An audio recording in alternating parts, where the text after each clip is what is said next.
I watch every single Hallmark Christmas movie every week, so you only have to watch the good ones. I rate on 3 different factors: creativity, plausibility, and chemistry. And then you get to decide who the Hallmark hunk of the week was. You get to vote below. These are the people we're choosing from this week.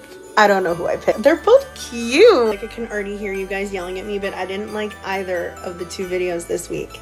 Don't come for me, please. First up was Newport Christmas, which you apparently all loved, and I a medium on. Creativity. I give this an A. Every year we have at least one travel back in time movie, and I am always sat for it. I love time travel. Nothing says Christmas like time travel. In this one, Ella is a Newport, Rhode Island socialite who's about to be engaged to someone she doesn't know. Honestly, she'd rather be a spinster. Daddy, please let me be a spinster and do my charitable works. That's Ella. She decides to piss her dad off, like, Daddy, I hate you. Their tiny dinky sailboat out during Christmas. Isn't it freezing in Newport? Like, not a good idea, Ella. And somehow she ends up back in 2025 instead of 1905.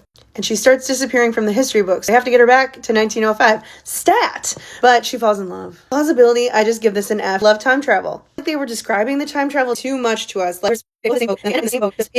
mind is doing too much math. Their chemistry was cute. A little history nerd, and he's just like smitten kitten. This was...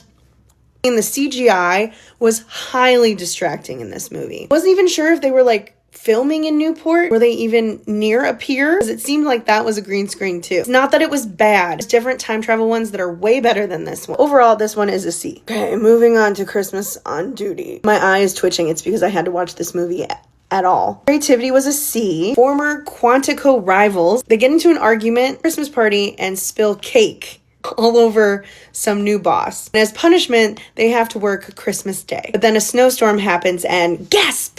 No one has toys. They are allowed to use a tank to go on a mission, find toys for all the kids at base. Which brings me to plausibility. I know Jack Piddly Pop about the Army or Marines or whatever, but this seems like a not great use of taxpayer funds. New idea that I have. Come together as a town and repurpose the toys that these kids probably have already. It's like switch them around when they can deliver your toys via Amazon. Just give them to them later not from Santa, they're from you. Problem solved. You need a tank. Chemistry, this was vibey. I'm gonna give it an A. You could tell they wanted to.